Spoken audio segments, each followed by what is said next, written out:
Olá, nono ano! Tudo bem com vocês? Estamos aqui para mais uma videoaula de língua portuguesa. Hoje vamos falar sobre assuntos que já foram tratados aqui. Traremos novamente um assunto sobre conto, mini-conto e tipos de discurso. Bom, vamos começar, nós temos bastante assunto. Vamos à nossa aula de hoje. Conto, mini-conto, vamos tentar extrair as diferenças e tipos de discurso. Aula destinada aos alunos do nono ano do ensino fundamental. Bom, vamos começar falando, entendendo um pouco o que é o conto. O conto, como vocês já viram, é um gênero textual marcado pela narrativa curta, escrita em prosa e de menor complexidade em relação aos romances. A origem dos contos está relacionada à tradição de contar histórias de forma verbal. Quando transcritas, essas mesmas histórias, que geralmente seguem uma trama única, resultam em uma narrativa concisa que pode ser lida em pouquíssimo tempo. O termo conto pode ser traduzido para a língua inglesa como tale, um tipo de texto curto que aborda necessariamente temas épicos, folclóricos ou fantasiosos. Por esse motivo, o conceito de conto permaneceu por muito tempo relacionado a estes temas. Com o surgimento de novas técnicas e estilos de escrita, o termo adquiriu um sentido mais amplo, que pode ser expresso na língua inglesa como short story, um texto cujos únicos traços obrigatórios são a curta extensão e a escrita em prosa. Bom, gente, como nós já sabemos, o conto é, de fato, uma narrativa curta, né? E ela tem a origem a origem do conto vem da necessidade humana de contar e ouvir histórias, tá? Passa desde as narrativas orais dos povos antigos, que, né, trilha pelos gregos, romanos, pelas lendas orientais, pelas parábolas bíblicas, as novelas medievais, até chegar a nós, como é conhecido hoje. Então, assim, nós vamos observar que o conto ele apresenta uma estrutura. Essa estrutura, ela ocorre com os elementos da narrativa. Quais são os elementos da narrativa? Foco narrativo, o espaço, o tempo, todos esses elementos de uma narrativa, como de outro gênero, estarão presentes também na construção do conto, tá? Então, nós temos contos, desde os contos de fadas, conto fantástico, conto infanto-juvenil, contos de ficção científica, temos muitos tipos de conto. Bom, características do conto. Primeiro, o enredo único, ao contrário dos romances, os contos tendem a focar em um enredo que não se desdobram tramas menores. Muitas vezes, a história gira em torno de uma única situação. Segundo ponto, simplicidade. Devido ao enredo único, os contos não costumam exigir grandes interpretações por parte do leitor. Terceiro ponto, curto espaço de tempo. Os contos costumam apresentar tramas que não se estendem por longos períodos. É comum, por exemplo, que a história se passe em um só dia. Início próximo ao fim. Geralmente, os contos não dedicam tempo na introdução do ambiente e dos personagens. Por isso, a história se inicia próxima ao clímax, ao desfecho. Tá? O clímax, gente, é aquele momento de maior tensão da narrativa, tá? Então, é o momento em que a história alcança a tensão máxima. É o ponto culminante do conflito. É muito interessante o uso do clímax para exatamente despertar o interesse e a curiosidade de quem está lendo. Por isso que o clímax, ele fica, no caso do conto, próximo ao desfecho, porque aí o leitor está envolvido, né? Está curioso para saber o desfecho daquela narrativa, e logo em seguida vem o desfecho. Por quê? Cria-se a tensão, mas no caso do conto, logo se resolve. Por quê? Porque o desfecho nada mais é do que a solução desse conflito que estamos observando no clímax, tá? Poucos personagens. Por serem mais objetivos, os contos costumam apresentar um número bem reduzido de personagens. E isso é um aspecto bem interessante. Agora, um aspecto que eu gosto, eu acho bem particular dos contos, é o final súbito. Eu até, às vezes, quando eu solicito que os alunos produzam contos, eu falo, gente, vamos tentar dar um final surpreendente, algo bem diferente.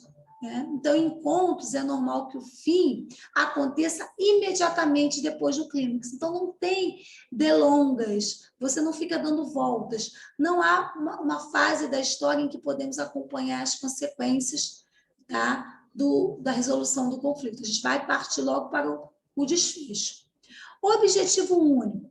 Por não possuir desdobramentos, ou seja, não é uma história que vai se desdobrar, contar em várias outras partes, vão surgir novos conflitos dentro da mesma trama, o conto busca causar um sentimento único no leitor. Ou seja, ou o leitor vai se sentir muito alegre ao ler a história, ou muito triste, ou muito melancólico, ou muito indignado, né? Ou nenhuma dessas opções, ele simplesmente vai contar uma história. Então, quem escreve um conto, não necessariamente ele quer causar nenhum sentimento desse tipo, às vezes ele quer somente contar a história. Mas é interessante que a gente tem dentro desta narrativa, né, do conto, todos aqueles elementos da narrativa que nós já conhecemos, tá? Tempo, espaço, enredo, narrador, tudo isso, e essas características aí de ter um conflito, né, que é o momento onde ocorre um resultado da tensão, a organização dos fatos, ou seja, dos fatos, o conflito ele instiga o leitor em relação à narrativa. Temos o momento do clímax, que é o despertar da curiosidade do leitor, e a solução do conflito, que é o desfecho. Isso são aspectos bem marcantes do conto, do gênero conto. Agora, eu gostaria de falar um pouco sobre o mini-conto. Né? O mini-conto, às vezes as pessoas ficam achando que contos e mini-contos são a mesmíssima coisa, quando na verdade não são. Né? O fato de você ter um mini-conto não quer dizer que você vá lá, pegue um conto grande e vá reduzir aquele conto grande e vai transformá-lo no mini-conto. Não é nada disso. É bem diferente. Então, vamos lá. Mini-conto ou microconto, ou nanoconto. Bem minimalista isso. É uma espécie de conto muito pequeno. Embora a teoria literária ainda não reconheça o miniconto como um gênero literário, a parte do conto, fica evidente que as características do que chamamos de miniconto são diferentes das de um conto pequeno. No miniconto, muito mais importante que escrever é sugerir, deixando ao leitor a tarefa de entender a história por trás do pouco que foi escrito. O mini-conto é um conto de extensão mínima e, portanto, mesmo microscópico, deve conter ação, personagem e cenário, mesmo que de maneira implícita. Então, vocês percebam, não se trata simplesmente de reduzir o tamanho. Ele deve conter ação, no mini-conto, deve conter personagem, e devem conter também um cenário. Porque mesmo que aquele cenário ele não apareça explicitamente, aquele personagem também não apareça de maneira explícita, mas ele deve estar ali. Então, isso é uma marca do miniconto. Bom, agora vamos aos exemplos de miniconto. Olha esse texto. O favelado foi roubar bombons e levou bala. João Batista dos Santos. Gente, mas como assim? Professora, só tem uma linha nesse conto. É verdade. Às vezes o conto, né, o nanoconto, ele é muito pequeno, ele não tem a intenção de falar muito. É importante fixar nos valores da mensagem, ou seja, na concisão, na narratividade, no efeito que aquilo está causando. Tá? Então, é bem diferente da gente ler um conto, tá? Bem diferente mesmo. Bom, próximo, Marcos. Quando era bebê, se parecia com o pai. Agora, quando bebe, também. Olha só. Olha como a gente tem significado, gente, nessas pequenas linhas. Né? Parece simples, né? Primeiro, o texto, o favelado foi roubar bombons e levou balas. Levou bala. Ou seja, uma coisa simples, né? No caso, não acho que ele foi roubar, né? Mas ele foi se apropriar do bombom e levou bala. Essa bala pode ser a bala, né? Doce, ou pode também ser interpretado como o quê? Ele é um favelado, ele foi roubar. Ele vai levar o quê? Bala é um tiro, né? Então, tem muito significado, muito mesmo, por trás de uma linha. Então, não necessariamente você precisa de um texto imenso para você traduzir significado. Agora, olha esse outro texto, esse outro conto, também cheio de significado, gente. Quando era pequeno, bebê parecia com o pai. Agora, quando bebe, ó, bebê e bebe, ó o trocadilho, ele também se parece. Reproduzindo, né, a vida. Agora vamos ao tipo de... uma coisa que eu quero falar com vocês é o seguinte. O mini conto, gente, não é um resumo da história, tá? Então, é importante fixarmos que o trabalho, a ação deve ser contada, mas não necessariamente ela precisa de uma introdução, de uma contextualização. Vocês percebem isso? Né? Sucinto, mas completo. Acho que mais ali na frente eu até deixei isso escrito para vocês não esquecerem. Bom, agora o tipo de discursos. Né? Discurso é a forma como você se coloca, como você apresenta aquela história. Bom, na língua portuguesa, nós temos 3 tipos de discurso. O discurso direto, o indireto e o indireto livre. Nós vamos ver esses 3 tipos. Esses 3 tipos também, gente, podem estar interligados, dando mais entendimento, gerando mais emoção, mais expressividade. Vai depender muito do objetivo de quem escreve, ok? Bom, vamos ver como esses discursos se processam. Discurso direto. Segundo o cônsul, no discurso direto, o enunciador simula reproduzir as falas citadas e caracteriza-se por dissociar claramente as 2 instâncias da enunciação, a do discurso citante e a do discurso citado. Olha o exemplo.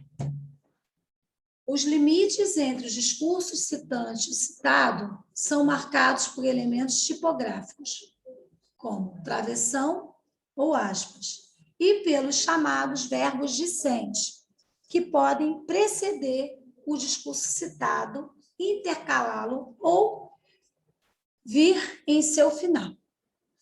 No tipo de discurso direto, gente, vão aparecer os verbos dicentes. O que são os verbos dicentes? Também são chamados de verbos de declaração. Eles são geralmente empregados antes de uma declaração ou pergunta. Então, a gente vai perceber que no discurso direto vai aparecer dizer, falar, exclamar, perguntar, responder. Mas podem estar assim pensando. Mas sempre vão aparecer, não necessariamente, mas na maioria das vezes, sim. Tá? Já o discurso indireto, o enunciador tem uma infinidade de maneiras para traduzir as falas citadas, pois não são palavras exatas que são relatadas, mas sim o conteúdo do pensamento. Resumindo, no discurso indireto, as ideias são apresentadas sem o verbo dicente, sem a interferência do personagem. É como o narrador está vendo aquela história, aquela situação. Exemplo. Note que, diferente do discurso direto, é o sentido do verbo introdutor no caso, contaram, que mostra haver um discurso relatado, e não uma simples oração subordinada ao substantivo direto. Olha o exemplo. Contaram-nos que alguém contou. Né? Então, aquela ação está sendo contada por alguém, não pelo personagem. E, por último, o discurso indireto livre. O discurso indireto livre é um tipo de discurso que combina os recursos do discurso direto e do discurso indireto, que para o leitor mais desavisado pode até ocorrer uma certa confusão, mas é uma mistura de vozes, né, de duas ou mais vozes. Olha o exemplo.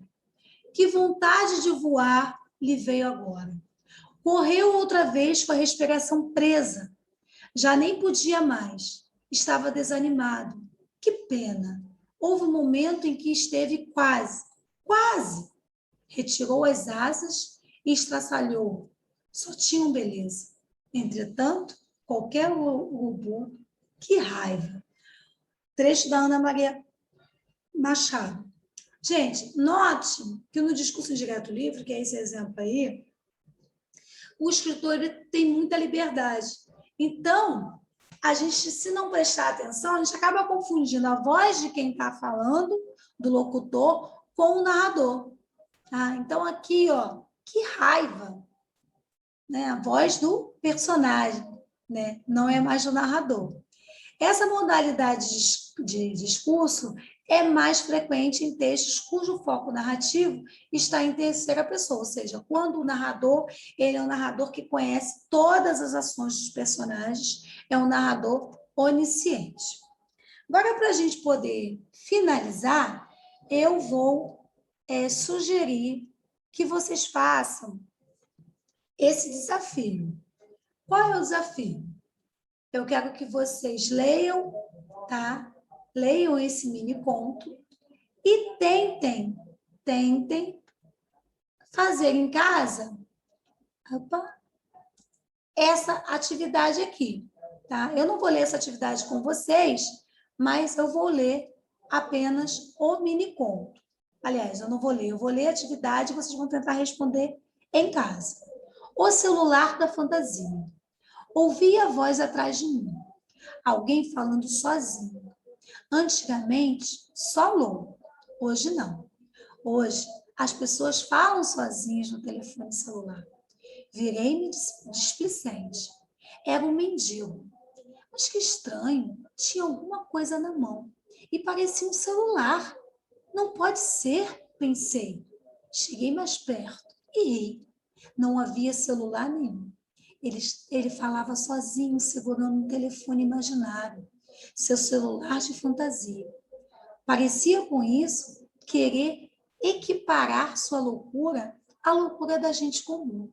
Isso fazia, quem sabe, sentir-se um igual. Heloísa Seixas. Bom, como a gente sabe, uma das características do miniconto é a narratividade.